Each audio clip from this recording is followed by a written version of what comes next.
ang ating Senado na i-archive ang impeachment complaint laban kay VP Sara.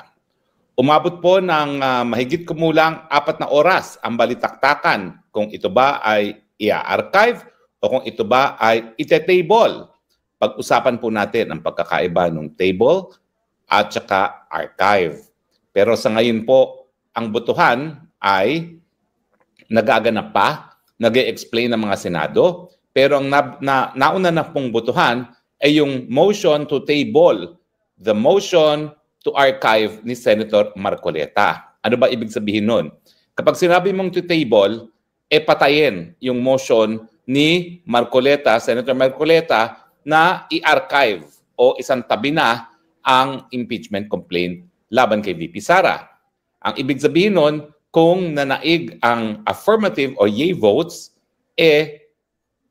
hindi maa-archive ang impeachment complaint ni VP Sara at patuloy pa rin ang impeachment laban kay VP Sara.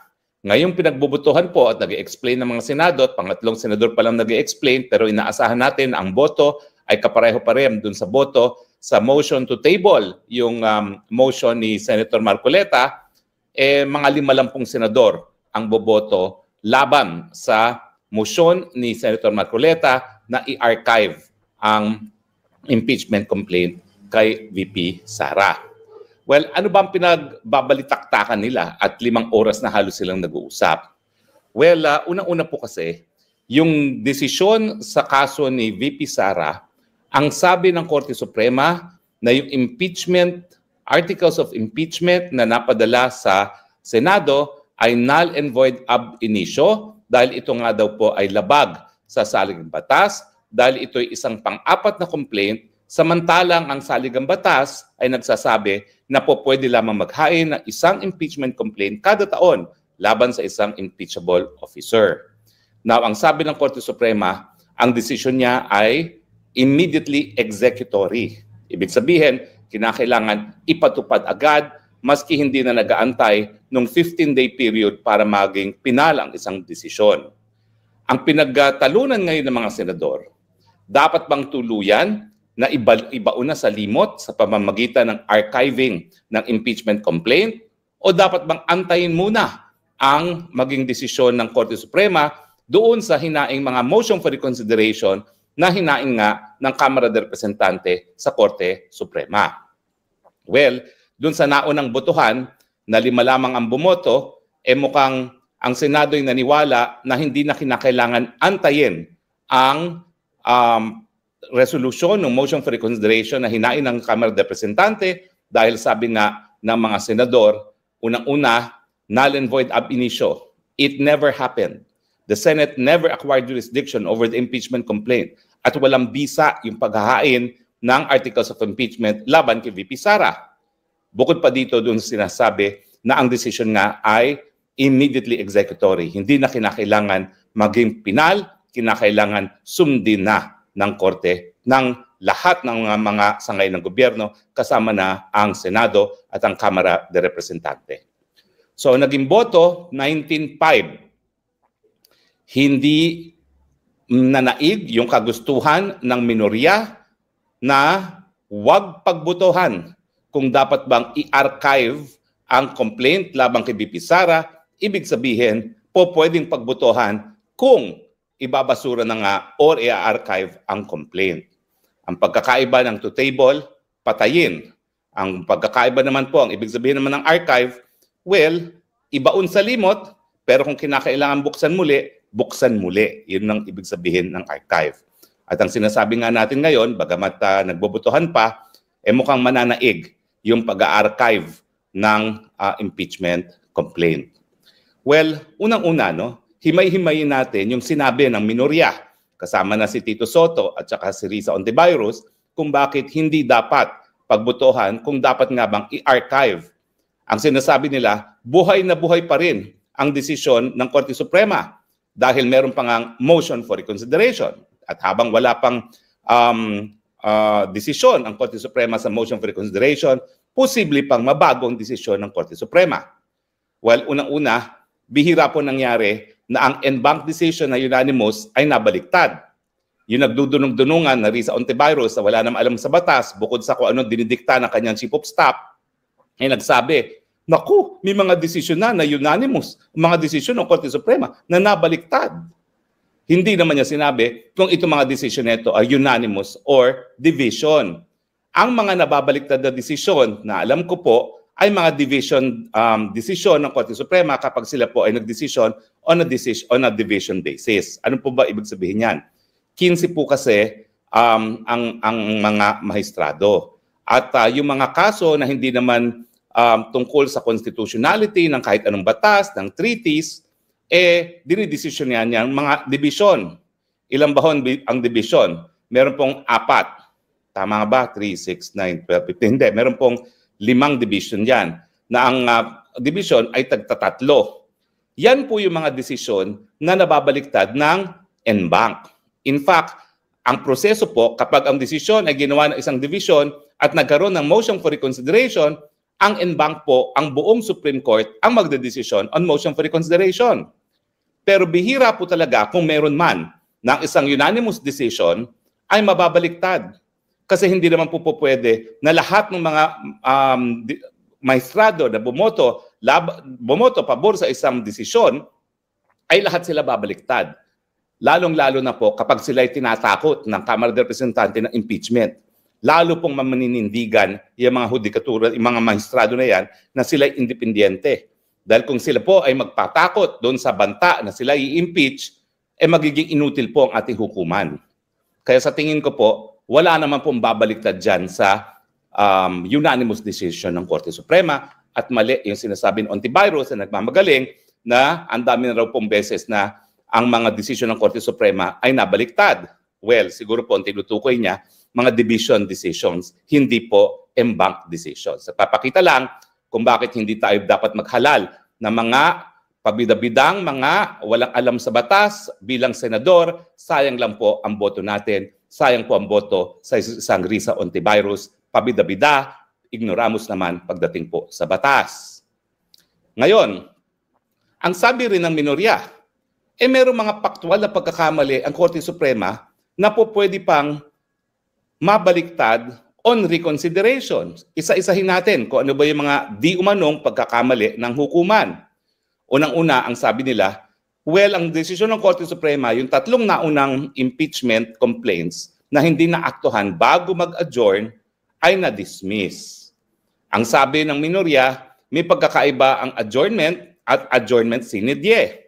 Totoo po, may pagkakaiba yan. Ang adjournment is natatapos ang mga kongreso na individual kasi meron niyang first regular session, second regular session, and third regular session. Ang adjournment sine die, matatapos yung from 19th Congress to 20th Congress. Now, ang sabi nila, kapag hindi sine die, hindi po nadidismiss ang kaso, no? At ang sinasabi nila, kung ordinary adjournment lang, hindi dapat yun nagkaroon ng epekto ng dismissal. Ang sabi nila, factual error ito. Pero sa tingin ko, tama naman po ang Supreme Court. Bakit? Kasi may mandatory periods ang Korte Suprema pagdating sa impeachment. Kinakailangan, mabilis na panahon, i-repair ka agad sa Speaker. At ang Speaker, within ilang days ba yun, may specified number of days, parang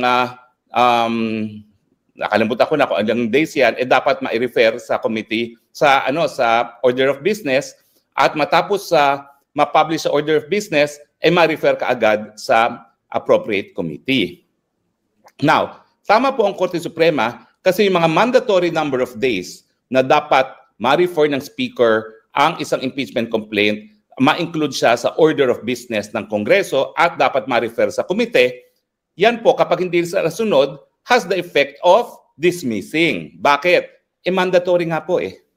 Pag hindi ginawa, ibig sabihin, hindi dapat gawin at ang epekto niyan ay dismissal, lalong-lalo na kung mag-a-adjourn na ang Kongreso na taon-taon ginagawa nila.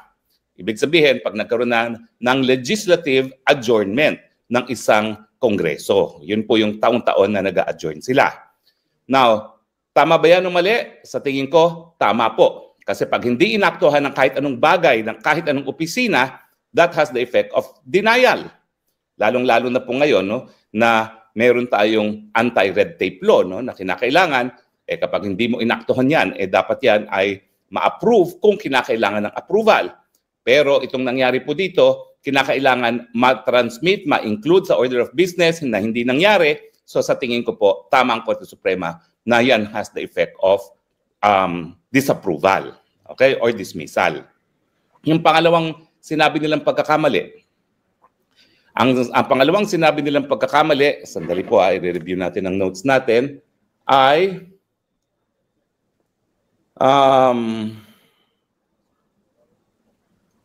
hierarchy of modes. Sinasabi nila na meron talagang hierarchy of modes. Na kapag ang isang impeachment complaint ay naisampa lang ng mga mamamayan na suportado na isang miyembro ng Kongreso, kinakailangan dumaan sa proseso na nakasaad sa saligang batas, kinakailangan dumaan sa Committee on Justice, kinakailangan ng Committee on Justice magdesisyon na merong sufficiency in form and sufficiency of substance, pagkatapos i-endorso sa plenaryo para pagbotohan at kinakailangan merong boto ng 1/3 ng lahat ng miyembro ng Kamara para ito ay maging articles of impeachment. Samantalang meron namang express lane na kapag 1/3 ng Kongreso ay bumoto at lumagda, kinakailangan mabilisan i-transmit yan sa Senado. Now, ang sabi ng Korte Suprema, kahit ano pang mode yan, kinakailangan merong due process at kinakailangan merong basihan. Yun ang sinasabi ng Korte Suprema. Bakit? Dahil ang sinasabi nga nila, lahat naman ng mga bagay-bagay na pwede makaapekto sa isang tao, lalong-lalo na sa isang opisyales, ay dapat merong due process. May karapatan na marinig. Kaya nga ang tanong ng Korte Suprema na hindi naman sinagot ng ating Kamara de Representante, kailan mo ba pinagbigay alam sa mga miyembro yung linalaman ng pang-apat na impeachment complaint na naging basehan para sa articles of impeachment? Dahil kinakailangan mapakita mo na nagkaroon ng pagkakataon na mabasa man lang at malaman ng mga kongresista kung ano talaga yung issues involved sa impeachment ni Inday Sara Duterte. Tinanong yan ng Korte Suprema, hindi naman sumagot. At tinanong din ng Korte Suprema, nagkaroon ba ng pagkakataon para magkaroon lang ng diskurso tungkol dito? Wala. Ang parang nangyari, at ito yung pagkakamali ng minorya, hindi naman sinabi ng Korte Suprema na hindi nagkaroon ng botohan dun sa 1/3, no? Ang sinasabi lang ng Korte Suprema, hindi importante yung botohan lamang. Ang importante, binigyan mo ba ng pagkakataon na madinig, mapasinungalingan ni BP Sara yung mga paratang sa kanya? At dahil dyan, tinanong nga ng Korte Suprema sa Kamara de Representante, kung ipinakita mo rin ba yung mga ebidensya sa likod ng kada articles of impeachment. Nang sa ganon, masigurado na yung mga boto ng mga kongresista ay base sa ebidensya at hindi mga paratang lamang. Hindi rin niya binigyan ng kasagutan ng Kamara. Dahil kung talaga namang binigyan niya ng ganyang kasagutan, di sana na-resolba ng Kongreso na ng Korte Suprema pala na talaga namang binigyan ng due process si BP Sara. Now, yung pangatlo ay yung operative fact. Dahil binago daw ng Korte Suprema ang impeachment process. Ano ibig sabihin nila? Ang initiation of impeachment, ayon sa kanila, ayon sa kaso na inargue natin sa Korte Suprema sa Francisco, ay yung pag-file at referral sa committee. Ganyan din yung sinabi ng punente ng Francisco na si Justice Carpio Morales. Pero dahil binago ng Korte Suprema na hindi pag-akto sa impeachment ay pwedeng maging dismissal at magiging prior bar para sa panibagong impeachment complaint, ito ay dapat magkaroon ng prospective effect at hindi pwedeng maging epektibo kaagaran. Ibig sabihin, magiging epektibo siya sa susunod na impeachment complaint.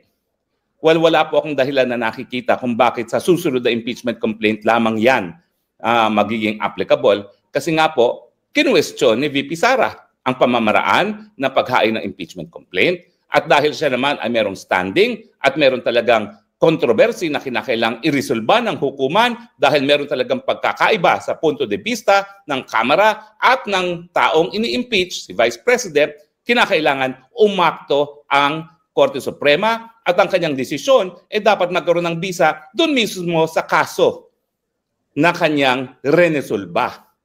Para kayo mo pa irereserba ang desisyon mo sa mga darating na kaso, samantalang si BP Sara ang humingi ng remedyo. Ano ba ang remedyo niya? Na ipatigil nga yung impeachment complaint. Pwede ba naman yun na napakita ng isang petitioner na ang kanyang karapatan ay nalabag, na ang saligang batas ay nalabag, and yet ang magiging ruling ng hukuman ay applicable sa iba pang mga impeachment complaint na hihahain sa mga darating na panahon at hindi dun sa tao na pumunta sa hukuman para magkaroon ng remedyo?